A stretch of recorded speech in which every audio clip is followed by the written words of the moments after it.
तीन भुवन में सा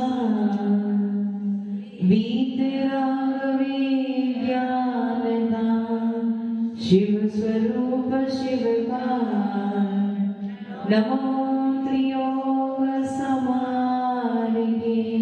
जुलपति परमेश्वर भगवान की, देवादि देवादिनाथ भगवान की, अंतिम शासन पति कामेश्वरी भगवान की, परम पूज्य गुरुदेव श्री आदि सागर भावे की विपुल सागर सरपति सागर जी महाराज की, परम पूज्य गुरुदेव श्री सुंदर सागर जी महाराज की, द्वादशाम जगवाणी माता की।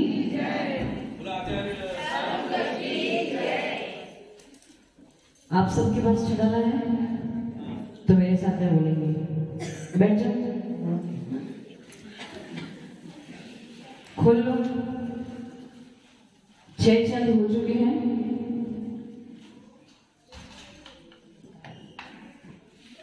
जी त्रिभुवन में जीवन सुख चाहे दुख दे भयवन ताते दुख हारी सुख का कहे सीख गुरु करुणा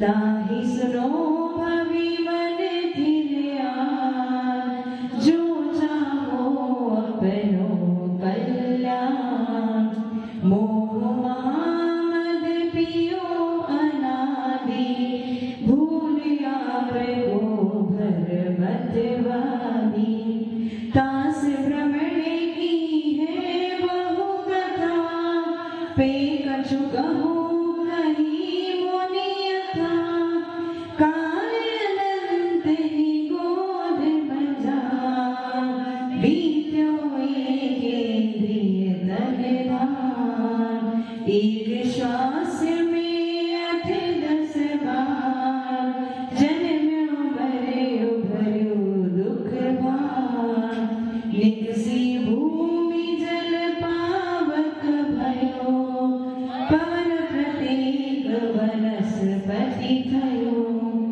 दुर्लभ लही जो चिंतामणि त्यो पर्याय लही त्रसधनी लट पिपील गलियादि शरीर धर धर मर्यो सही बहुबीर कबहु पंचेंद्रिय पशु भयो मन बिन निपटे अज्ञानी थयो सिंहादिक सैनी विघोर निबर पशु हते खाए भूर।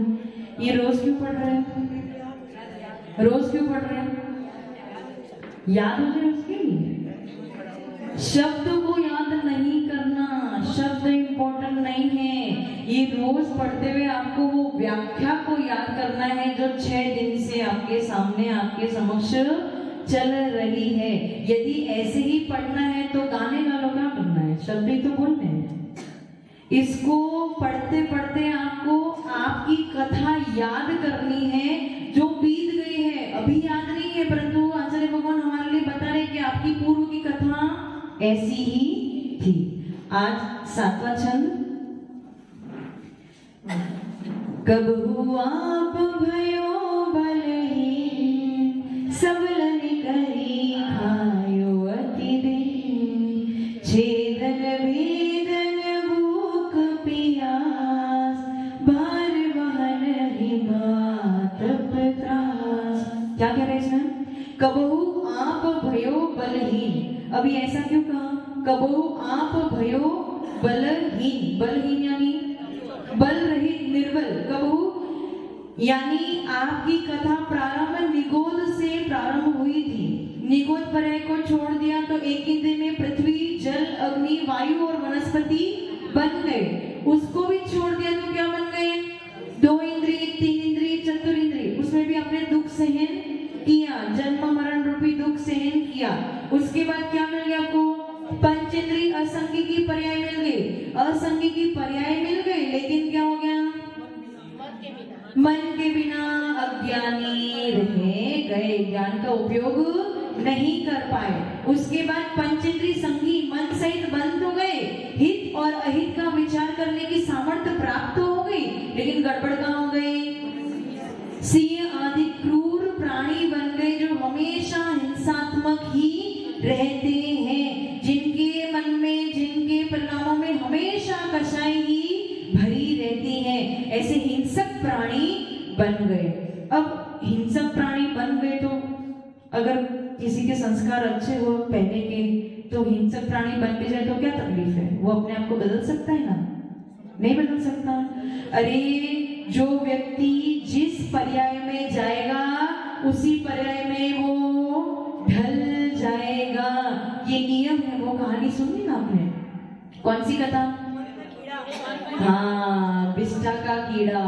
उसको पता था कि मैं आगे जाके क्या बनने वाला हूँ, उसी के घर में बिष्टा का कीड़ा बनने वाला। उसने अपने बेटे को बोल दिया कि मैं उस बिष्टा में लट के समान अथवा कीड़ा उत्पन्न होऊंगा, तो क्या करना, आके मुझे मार देना। लेकिन जब वो कीड़े की पर्याय में गया तो सब कुछ भुला दिया, और जब उस पर्याय में चला गया तो उसी में उसे वही बिष्टा अच्छी लगने लगी। समझ में आया? तो ऐसा ही होता है कि अगर हिंसक प्राणी बन भी गए, मन है ना, सिंह के पास मन नहीं है क्या? क्रूर प्राणी है, उसके पास मन है, परंतु मन से फिर भी वो विचार नहीं कर पा रहे कि हिंसा करना दोष है। भले ही पहले कितने भी उपदेश सुन के आया हो, मनुष्य पर्याय में अथवा देव पर्याय में कितने भी उपदेश सुन के आया, लेकिन जब वो सिंह बनेगा तो उसका काम क्या होगा? निर्बल प्राणियों को खाने का ही होगा। अब आगे क्या कह रहे हैं?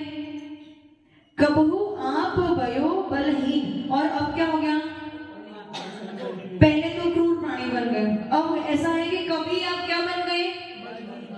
बलहीन बन गए। प्राणी तो बने, धीरेज तो हो, पंचेंद्रिय भी है, मन भी है, हित और अहित के बारे में विचार भी करते। क्रूर प्राणी भी नहीं है, हिंसक प्राणी भी नहीं है, लेकिन क्या हो गया? हिंसक प्राणी के सामने हम कैसे हो गए? बलहीन हो गए। ये दुविधा है, बहुत बड़ी दुविधा है। यहाँ पे आचार्य भगवान या दौलत राम जी को क्या बताना चाह रहे हैं? वो ये बताना चाह रहे हैं कि अब तक अपन ने कितने 6 छंद पढ़ लिए, 6 छंद में सुख कहीं भी दिख नहीं रहा है। ये 7वां छंद प्रारंभ हुआ, 7वें छंद में भी यही दिख रहा है कि पंचेंद्रिय पर्याय भी प्राप्त कर ली, मन भी प्राप्त कर लिया, क्रूर प्राणी भी लिए, परंतु फिर भी इसमें भी सुख कहीं पे भी, तो दुनिया में कहीं पे भी घूम लेना, लेकिन सुख कहीं भी प्राप्त होने वाला आपको नहीं है। तो कबहू आप भयो बलहीन, सबलनी करी खायो अतिथि। सबलनी यानी जो बल सहित थे, उन्होंने क्या किया? आपको असमर्थ समझ के आपको खा लिया। आप क्या कर पाए? कुछ कर पाए? कुछ कर पाए? कुछ नहीं कर पाए। क्यों? क्योंकि धीरेज क्या कर सकते हैं? जो बलहीन है वो बेचारा क्या करेगा? एक बार किसी के पंजे में आ गया, कुछ नहीं कर सकते। बहुत ही सौभाग्य या कोई पुण्य हो कि उसके पंजे से छूट के चले जाने, तो समझ लोगे गए। छेदन भेदन भूख प्यास, छेदा गया, भेदा गया, भूख और प्यास की पीड़ा को सहन किया, भार वहन हिम आतप त्रास। और अपन जानवरों को किसके लिए उपयोग करते हैं? जो बलहीन है, जिनकी क्रूरता नहीं है, जिनके सामने आपको डर नहीं लगता, उनके साथ आप क्या करते हो?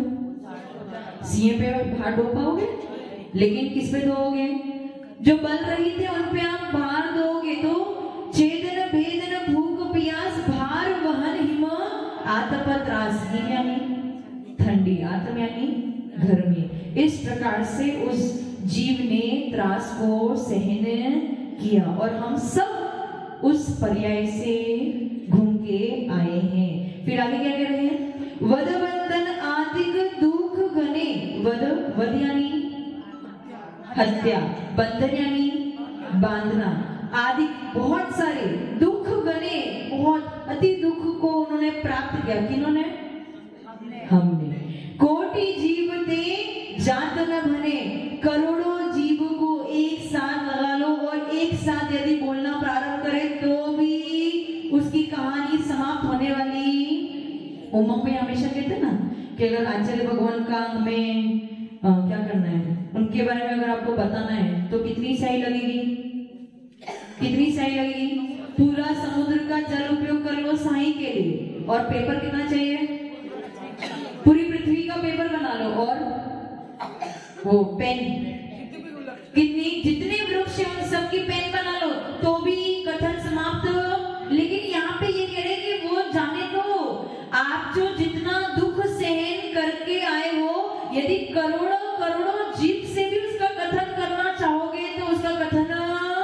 नहीं हो सकता। बेचारे जानवर जो मुख्य प्राणी हैं, जो कुछ बोल भी नहीं सकते, चिल्ला भी नहीं सकते, आपको कुछ कर भी नहीं सकते, आप लोग किसके सामने डरते हो?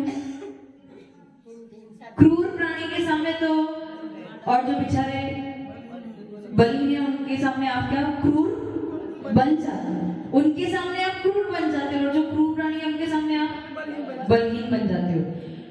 आपको शायद पता नहीं, यहाँ पे आपने ज्यादा देखा नहीं, हो सकता है यहाँ पे आसपास में आपने देखा हो, लेकिन हमने देखा है जब पूर्व में यूट्यूब चैनल पे देखते थे, चाइना, जापान और मुंबई में रहे तो स्लॉटर हाउस भी देखा। स्लॉटर हाउस पे उनको कोई मतलब नहीं, वो जो कसाई होते हैं उनको केवल, उनको दया नाम की चीज नहीं होती है। हिंसा क्या है, अहिंसा क्या है, उससे कोई मतलब नहीं, उनको केवल और केवल पैसे कमाने से मतलब है।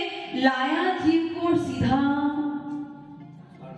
बड़ी बड़ी गाय भैंस को मशीनें होती हैं, यहाँ पे तो मुझे नहीं पता, परंतु बाहर आउट ऑफ इंडिया ऐसी बड़ी बड़ी मशीनें होती है, सीधा उन गायों को धक्का मारा जाता है, अंदर धक्का मारा जाता है, उसके बाद 2 दीवार से उन्हें ऐसे दबाया जाता है ताकि वो हिल, और एक पता नहीं शूट करने के लिए गन या कुछ होता है जो सीधा यहाँ पे गले में शूट, और जब वो शूट करते हैं उनको पता रहता है कि जब हमें इस मशीन में डाला गया है तो अब तो मेरा, अब आप केवल विचार कर लो, यदि उस गाय के जगह पे आप होते और आपको पता है कि हमें ऐसी मशीन में डाला जा रहा है जिसमें अब मेरा मरण निश्चित है, उस समय आपके परिणाम कैसे होंगे? गाय और आप में कुछ फर्क है क्या? द्रव्य की अपेक्षा तो कोई फर्क नहीं ना, आप भी जीव हो, वो भी जीव है, आपका भी मोटा ताजा शरीर है, उसका भी मोटा ताजा शरीर है। चलो छोटे छोटे जंतुओं का मरण होता है, आपको लगता है कि क्या, आपको क्या फर्क पड़ता होगा, जाने दो, चींटी को आपने मार दिया तो ज्यादा आपको लगता नहीं कि क्या मरण हुआ, लेकिन उसके अंदर भी वो जीव, तो चींटी का मरण का आपको, चींटी का दुख तो दुख लग नहीं रहा है तो जाने दो, परंतु जो गाय भैंस आदि जो बड़े बड़े जीव है उनको जब ऐसे मारा जाता है, यदि उस सीन को आप देख लो तो रोंगटे खड़े हो जाएंगे। और ऐसा आप सब सहन करके आए हो, आपकी हिम्मत हो सकती है कि आप उनको मना कर दो हमें मत मारो। यहाँ पे जब आपके आसपास में तो बहुत सारे है ना, वहां पे क्या होता है, निर्बल मुख्य प्राणी को केवल किसके लिए, धर्म के नाम पे उन्हें मारा जाता है। यज्ञ में क्या करते हैं, तिर्यंचों की बलि चढ़ाई जाती है, जबकि अपने शास्त्र में यज्ञ किसे कहते हैं, ऐसा धान जिसमें अब उत्पत्ति नहीं हो सकती, पुराना धान जिसमें उत्पत्ति, लेकिन क्या कर दिया इन्होंने, धर्म के नाम पे सारा गलत प्रचार प्रसार करना प्रारंभ कर दिया। उन्होंने जो किया वो जाने दो, लेकिन हम भी ऐसे तिर्यंच बन के आए हैं, और अब ये भावना भानी है कि हमें वो आपस को तिर्यंच, यदि अब आपको तिर्यंच नहीं बनना है तो धनपाल जी क्या करना पड़ेगा, तिर्यंच गति में नहीं जाना है, जाना है आपको, नहीं जाना ना, अगर नहीं जाना तो क्या करना पड़ेगा, बस एक ही चीज चाहिए अभी, ये सबसे दूर रहने के लिए आपको केवल और केवल एक ही चीज चाहिए, और वो है सम्यक दर्शन, समीचीन श्रद्धा। यदि सम्यक दर्शन की प्राप्ति हो गई तो फिर कोई टेंशन नहीं, ना मनुष्य गति है, ना तिर्यंच गति है, ना नरक। ये दौलत राम जी की पहली ढाल पढ़ के हमें यही समझ में आ रहा है। अभी तो आपको लग रहा है आप बहुत सुखी हो, तिर्यंचों की अपेक्षा आप सुखी हो, देव भी बहुत सुखी है, लेकिन आगे आगे उसका वर्णन भी आएगा, तब आपको समझ में आएगा यार दुनिया में कहीं भी सुख ही नहीं है, कोई शांति ही नहीं है, जहां देखो वहां दुख ही दुख है, कोई मन से दुखी है, कोई तन से दुखी है, कोई धन से दुखी है। तो सुख कहीं पे भी नहीं है, चारों गतियों में सुख नहीं है। सुख कहां पे है वकील साहब, सुख कहां, मन में, तो सिद्धों के पास तो मन होता नहीं, तो लोग वो सुखी नहीं है। सुख है पंचम गति में, वो सुख है शाश्वत सुख है, जिसकी प्राप्ति हमें करनी है, क्योंकि एक बार उस सुख की प्राप्ति हो गई तो कभी अंत होने वाला नहीं है। सब सुखी हो, नैना आंटी सुखी हो, फिर भी घर तो सुखी कहां से, सुख और पता है हमें इसका इलाज क्या है, फिर भी हम किस में पढ़ रहे हैं? बस उसी संसार में ही भ्रमण करना हमें अच्छा लग रहा है। अच्छा इसलिए लग रहा है क्योंकि आपको अभी वो दुख याद नहीं आ रहे जो आप पूर्व भोगों में सहन करके आए हो। अति संक्लेश भाव ते मर्यो। अब जब वो मरण कर रहा होगा, जब उसको इस प्रकार से मारा जा रहा होगा, वो मुख प्राणियों पे जब वो गरम गरम पानी डाले जाते हैं उनकी खाल उखाड़ने के लिए। अब आप केवल विचार करना, यदि आपको एक चिमटा भी लग जाता है ना जब, तो आवाज बाहर आ जाती है, उन प्राणियों का क्या होता होगा? पंकज जी, उनको कोई सुनने वाला नहीं, इसलिए उनपे अत्याचार हो रहा है, और जिनको सुनने वाले हैं वो क्या है? वो सब क्रूर बन के बैठे हैं। अति संक्लेश भावते मर्यो। तो जब मरण हो रहा होगा तो उनके भाव कैसे होंगे? अति संक्लेश भाव होंगे। और उनके ही नहीं, यदि कोई मनुष्य के साथ में भी ऐसा अत्याचार हो रहा होगा या उसे क्रूरता से मारा जा रहा होगा तो उसके भाव कैसे होंगे? मुझे वो केस याद आ रहा है, बहुत साल हो गए, लेकिन वो दिल्ली में जब वो गैंग रेप हुआ था, हाँ निर्भया कांड, उसमें उस लड़की के साथ कैसी हालत हुई थी? उन्होंने अत्याचार किया और उस अत्याचार के बाद भी उसे छोड़ा, रॉड लेके पूरे इंटेस्टाइन उसके पेट से बाहर आ गए थे, इतनी बार उन्होंने रॉड से उसका घात किया था। अब आप केवल विचार कर लेना, यदि हमें एक सुई भी चुभ जाती है तो अपनी आन निकल जाती है, एक बाल भी अगर अपना खींच जाता है तो अपने मुंह से आन निकल जाती है, उस स्त्री की क्या हालत हुई होगी जब उसके साथ कितना दुर्व्यवहार किया गया होगा। लेकिन क्यों हुआ उसके साथ दुर्व्यवहार? जिसने किया वो तो किया, लेकिन उसके साथ क्यों हुआ? क्यों हुआ? मन बल ही, उसके कर्म कहीं ना कहीं पूर्व में वो ऐसे कर्म करके आई थी जिसके वजह से आज उसे ये भोगना। वो जो टेररिस्ट होते हैं ना, सीधा लेके आता, उनको कोई मतलब नहीं, छोटा है बड़ा है, रो रहा है चिल्ला रहा है, कोई मतलब नहीं, सीधा है और शूट। उनको वही सिखाया जाता है। उनको, हमें तो खून देख के डर लगता है, लेकिन उनके लिए तो वो खेल की तरह है। तो सीधा तो ये जब आप ऐसा काम करोगे तो निश्चित तौर पे कर्म तो, और जब कर्म कमाओगे तो उसे भोगना भी। मैंने जब वो करण सिखाए थे तो वो 2 करण स्पेशली बताए थे, एक तो निदत्तीकरण और निकाचित करण। उसमें क्या होता है, कुछ कर्म आप किस प्रकार से बांध लेते हो जिसकी वजह से उस पे ताला लग जाता है। वो ताला लगने के बाद यदि आप बहुत अच्छे बन भी जाओ, लेकिन वो कर्म तो आपको भुगतने ही पड़ते हैं। तो बस समझ लो कि हमें इतनी भावना भाना जीवन में कि हमें कोई भी ऐसा कर्म नहीं बांधना है कि हमारे कर्मों पे ताला बन जाए और गुरु के दरबार में चले जाओ, भगवान के दरबार में चले जाओ, वहां भी उस ताले की चाबी ना मिल पाए। क्योंकि देखो, इतना याद रखना कि भगवान की भक्ति में और गुरु की सेवा में और शास्त्र अध्ययन में इतनी शक्ति है कि आपके पूर्व उपार्जित कर्मों को आप यहाँ पे नष्ट हो। लेकिन कुछ एक कर्म ऐसे होते हैं जो भगवान के चरणों में, गुरु के चरणों में, शास्त्र के चरणों में भी नष्ट नहीं होते, उनको आपको भुगतना ही पड़ता है। इसीलिए ऐसे कोई भी भावना नहीं बना।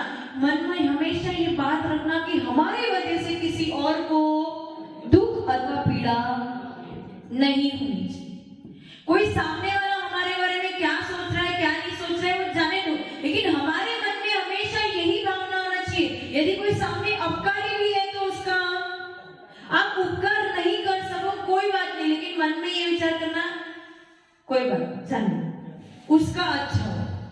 यदि आपके मन में ये भाव आ गया कि उसका अच्छा हो तो आपका, उसका हो अथवा ना हो, आपका अच्छा।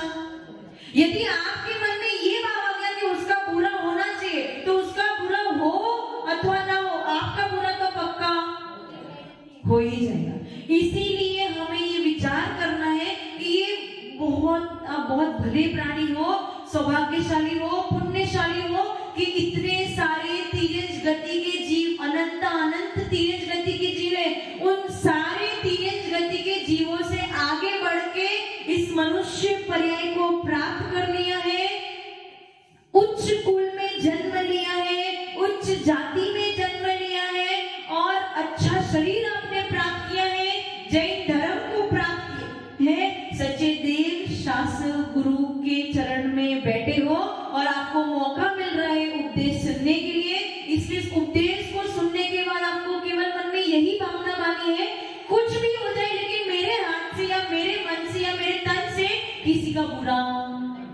नहीं होना चाहिए।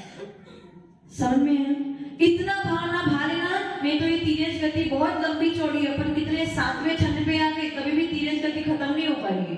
7वें छंद पे आ गए तो भी तीरज गति समाप्त नहीं हो पाई।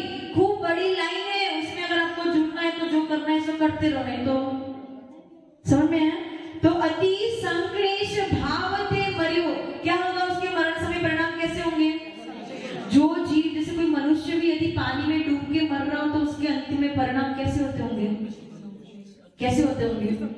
वो उस समय तड़पड़ा रहा होगा कि कोई मुझे उस पानी से बाहर किसी प्रकार से मुझे हवा मिल जाए, किसी प्रकार से मुझे ऑक्सीजन मिल जाए ताकि मैं सांस, यदि हमारी नाक थोड़ी देर के लिए और मुंह थोड़ी देर के लिए बंद कर दे तो हम कैसे हो जाते हैं। और जो जीव पानी में पड़ा हो रहा होगा या किसी को जलाया जा रहा होगा, उस जलन के मारे उस जीव के शरीर में कितनी वेदना, तीव्र वेदना हो रही होगी। और ऐसे तीव्र वेदना के साथ में जब उस जीव का मरण होता है तो उसका मरण को क्या बोलते हैं?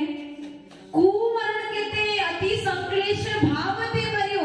चलो हमारे साथ तो ऐसा बहुत कम होते हैं, बहुत कम मनुष्य, लेकिन तीरज को जब भी देखो बेचारे संक्लेश परिणामों से ही मरते हैं। किसी ना किसी का कोई ना कोई विघात कर रहा है, कोई घात कर रहा है, कोई छेदन कर रहा है, कोई भेदन कर रहा है, पता नहीं उनके साथ क्या क्या होता है। आपके इंडिया में तो इतना ज्यादा खुलेआम नहीं होता, लेकिन चाइना और जापान में सड़क पे ही सीधा जो बिल्कुल जिंदा है, जो लाइव है, उनको ही गरम तेल की कढ़ाई, मतलब साक्षात नरक के दर्शन उनको यहाँ पे मध्य लोक में कराए जाते। उनको नहीं, आपको भी ऐसे ही कराया गया होगा, लेकिन तकलीफ है कि हमें कुछ भी याद नहीं है। लेकिन चलो अच्छा है, हमें पता तो चल गया कि हमारे साथ भी ऐसा कुछ, पर आगे ऐसा नहीं करना है। इसीलिए अब से यही भावना बानी है कि किसी प्रकार से हम सम्यक दर्शन की प्राप्ति कर ले ताकि आगे उस तीरज गति में ना जाना पड़े। अति संक्लेश भावते मर्यो घोर शोक सागर में, क्योंकि इतने संक्लेश परिणामों से के साथ यदि आपका मरण होगा तो आप कहां जाओगे? नरक में ही जाना पड़ेगा। क्योंकि नरक में जाने वाला जीव अंत समय में उसके अति अति अति संक्लेश परिणाम ही होते हैं। समझ में आया? जितने भी नारायण प्रतिनारायण हैं सब चक्र के द्वारा युद्ध में मर गए, परिग्रह सहित ही मर गए, संक्लेश परिणामों से मरे। सब कहां गए? नरक में। जितने रुद्र हैं सब कहां गए? नरक में। सबकी संक्लेशता से उनकी मौत। शुभम चक्रवर्ती की कहानी आपको पता है? उन्होंने नमोकार मंत्र का अपमान किया था। उसके बाद जब उनका मरण हुआ था तब उनके अति संक्लेश भाव थे और उनको कहां जाना पड़ा? नरक में जाना पड़ा। इसीलिए कहते ना कि एटलीस्ट अंत समय में समाधि मरण, अंत समय। पंकज जी क्यों ऐसा क्यों कहते हैं? क्योंकि पूरे जीवन भर आपने क्या किया वो इतना ज्यादा मैटर नहीं करता, लेकिन आपका अंत समय कैसा है वो आपका अगला भाव डिसाइड करता है। इसलिए अंत समय में तो एटलीस्ट अपने परिणाम अच्छे होने चाहिए। कभी भी ये लोभ नहीं करना चाहिए। यदि आपको लग रहा है हमारा अंत समय आ गया तो आपको क्या करना चाहिए? हॉस्पिटल जाना चाहिए, कोशिश करना चाहिए थोड़ी सी और हमारी सांसें चल जाए। वकील साहब कोशिश करनी चाहिए कि थोड़ी सी और दिन निकाल लें हम। ऐसा ये सोचना चाहिए कि चलो अब हमें पता चल गया। ऐसे भी लोग हैं जो बिना बताए मर जाते हैं, नींद में ही निकल जाते हैं, पता ही नहीं चलता। चलो आपको यदि पता चल रहा है कि अब मेरा मरण निकट आ गया है तो सर्वप्रथम क्या करना चाहिए? चलो किसी गुरु के चरणों में चलते हैं ताकि हमारा अंत समय, यदि अंत समय आपका सुधर गया तो निश्चित तौर पे आपका अगला भाव जो होगा वो सुधर जाएगा। यदि आपने पूरे जीवन पर बहुत अच्छे कार्य किए लेकिन अंत समय में आपने संक्लेश परिणाम कर दिए, यदि कसाई कर दी, यदि तीव्रता लाई परिणामों में, तो फिर आपका भाव, अगला भाव आपका, और फिर यदि अगले भाव में आप चले गए तो जब तक आयु खत्म होने वाली नहीं है तब तक आपको सहन करना पड़ेगा। कितना भी रो लेना, धो लेना, कुछ भी करो। सुन में आ गया? तो अति संक्लेश भावते मर्यो घोर शुभ्र सागर में, घोर शुभ्र सागर में परे यानी नरक गति में वो जीव चला गया। इस प्रकार से आपके ये 8 छंद पूरे हो गए। आपको किसी को प्रश्न पूछना है? हाँ पूछो।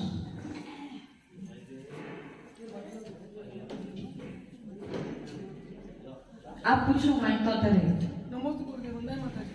अब पर्यटक जीव के मन होता है कि नहीं होता है? अपर्याप्त कौन से अपर्याप्त? अपर्याप्त तीन भी होते हैं, मनुष्य भी होते हैं। कहा बगल पसीने में जो मनुष्य होते हैं, उनके मन होता है।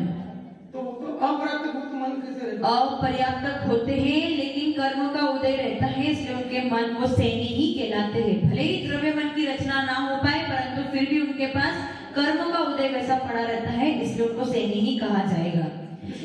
अपर्याप्त जीव एक श्वास में 18 बार जन्म मरण करते हैं। उस एक श्वास यानी एक सेकंड का 25वां भाग कर दो, एक भाग उनकी आयु है, उसमें क्या उनका शरीर की रचना होगी, क्या होगा, कुछ हो सकता है क्या? तुम्हारे पास विचार करने का समय भी नहीं होगा, उसके पहले तो उसका मरण हो जाएगा। समझ में? तो मन क्यों? क्योंकि कर्मों का उदय है परंतु वो रचना नहीं हो पाएगी उनकी। क्या उनके पास आंखें, नाक, मुंह, कान सब आ जाएगा अपर्याप्त जीव के पास? लेकिन है कि नहीं है? 5 इंद्रिय है कि नहीं है? मनुष्य जो है, जो अपर्याप्त है, जो कान, बगल, पसीने आदि में उत्पन्न होते हैं, वो पर्याप्त है अपर्याप्त है? अपर्याप्त। ठीक है, 5 इंद्रिय उनके पास है कि नहीं है? पर आंखें हैं क्या? कान है? इंद्रिया है? इंद्रिया 5 इंद्रिया यानी क्षमता है लेकिन द्रव्य नहीं है उनके पास। कैसे रचना होगी जब एक सेकंड के 25 भाग करो, एक भाग में उनको जन्म भी लेना है और मरण भी करना है, तो कहां से उनकी रचना हो सकती है? इसलिए उनको सैनी भी कहोगे, मन सहित भी कहोगे, उनको पंचेंद्रिय सहित भी कहोगे, लेकिन उपयोग रूप में नहीं आ पाएगा क्योंकि उनके पास द्रव्य विकसित नहीं हुआ है। उदय है शरीर नाम द्रव्य, लेकिन उनके वो द्रव्य नहीं। हाँ, वो द्रव्य नहीं। समझे? इसी तरह मनुष्य को होता है, तिर्यंचों के भी होता है। हाँ, तिर्यंचों के भी ऐसे ही होता है, अपर्याप्त होते हैं। लेकिन तिर्यंच में 1 इंद्रिय, 2 इंद्रिय, 3 इंद्रिय, चतुर्इंद्रिय के मन नहीं होता है, पंचेंद्रिय में ही मन होता है, और जो असंग उनको मन नहीं होगा। तो तिर्यंच और देव और नागी सबके अपर्याप्त का उपयोग होता है। अपर्याप्त केवल तिर्यंच और मनुष्य में ही पाया जाता है, देव और नारकी में अपर्याप्त नहीं होते हैं। देव और नारकी जितनी आयु यहाँ से फिक्स करके लेके गए, ये सुन लेना, यदि आपने नरक आयु की बंद कर लिया तो कितना फिक्स करके गए हो उतना पूरा भुगत के वहां से निकलोगे। कितना रो लेना, कितना पछता लेना, कितना गुस्सा कर लेना, कुछ भी कर लेना, लेकिन जितनी आयु फिक्स करके गए हो। सागर का वर्णन सुना था, आज ने सुनाया था, वो सागर की आयु कहाँ मिलती है? नरकों में मिलती है और देवों में। चलो देवों में जाके तो आप खुश रहोगे, लेकिन नरकों में यदि चले गए तो क्या होगा? फिर क्या होगा? जितनी आयु है उतनी भुगतनी। बाकी तिर्यंच और मनुष्य के पास भी ऑप्शन रहता है कि वो आयु छोटी बड़ी उनकी हो सकती है, मतलब वो उतीर्ण आदि होता है। तो तिर्यंच में तो पंचेंद्रिय तिर्यंच उनके होता है, पर एक से ज्यादा के होता है। एक से लेके पंचेंद्रिय तिर्यंच सब में अपर्याप्त भेद पाया जाता है। मैंने जब कर्म सिद्धांत पढ़ाया था तब 66,336 को बताया था ना, उसमें सबके 1 इंद्रिय, 2 इंद्रिय, 3 इंद्रिय, चतुर्इंद्रिय, पंचेंद्रिय सबके बताए। एक प्रश्न है कि देव और इंद्र में क्या अंतर है? दोनों एक ही कराते हैं, अलग अलग। देवगति कहते हैं अपन, कहते हैं 16 साल में सोदर में ऐसा इंद्र और देव में क्या? मनुष्य और प्रेसिडेंट में क्या अंतर है? सबसे मुखिया प्रेसिडेंट होता है। बस वैसे ही देवों में जो मुखिया है वो इंद्र है। और एक प्रश्न ये कि आपने एक दिन कहा था कि मोक्ष जाने के लिए और नरक में जाने के लिए उत्तम सेना चाहिए। सही है। मोक्ष जाने तक उसके भाव में शुद्धता आएगी, परिणाम शुद्ध रहेगी, तो अधिक से अधिक तप कर पाएगा, तो वो मोक्ष काल जा पाएगा। तो नरक में जाने के तो भाव पूर्ण होते वैसे भी, तो वहां पे सहने की क्या जरूरत है? यहाँ जो व्यक्ति के पास उत्तम सहनन होगा वही ज्यादा पाप भी कर सकता है और वही सबसे ज्यादा पुण्य भी कर सकता है और वही सबसे ज्यादा कर्मों की निर्जरा भी कर सकता है, क्योंकि उसके शरीर में उतनी शक्ति है, उतनी सामर्थ्य है जिसकी वजह से वो अपने परिणामों को स्थिर रख सकता है। और वही चीज जो बलशाली होगा वही तो क्रूर परिणाम बना सकेगा ना। हिंसा वाले भाव सिंह क्यों बना सकता है? स्टेमिना। बस वैसे ही जो नरक में जाने वाला है, साथ में नरक में जाने वाला है, जो उत्तम सहने वाला है, उसका स्टेमिना ज्यादा है, इसलिए वो क्रूर परिणाम भी उतने अधिक बना सकता है। आप इतने क्रूर परिणाम बना सकते हो क्या जितने वो बाहर स्लॉटर हाउस वाले बनाते हैं? नहीं। तो उनके पास ऐसे सामर्थ्य भी है कि उनका वो चल सकता है, जिगरा चल सकता है किसी को मारने का। समझ में? पंचम काल के जीव में किसी को उत्तम सहन नहीं होता, इसलिए वो सातवें नरक में नहीं जा सकता। पंचम काल में चौथे काल में जाता है, निर्मम निशान हत्याएं, निर्मम कांड की पंचम काल। ये आपको ऐसा लग रहा है, लेकिन चतुर्थ काल में भी ऐसा होता था, ये ऐसा आपको लग रहा है। अपहरण आदि चतुर्थ काल में भी होते थे। बड़े बड़े युद्ध होते थे जिसमें ऐसे योद्धाओं को मारा जाता था, कुचला जाता था, सब कुछ होता था। लेकिन अब हमें ये सब ज्यादा लगता है, परंतु चतुर्थ काल में भी ये सब होता। चतुर्थ काल में पाप भी उतना था तो पुण्य भी उतना था, और मोक्ष जाने की मतलब वहां पे वो भी थी। लेकिन यहाँ पे उतना ज्यादा पाप उतना नहीं हो रहा है जितना चतुर्थ काल में होता था, और पुण्य भी उतना नहीं, और मोक्ष जाने की कैपेसिटी भी नहीं। तो ये को क्या बोलते हैं कि समय ज्यादा हो गया, कल दूसरा।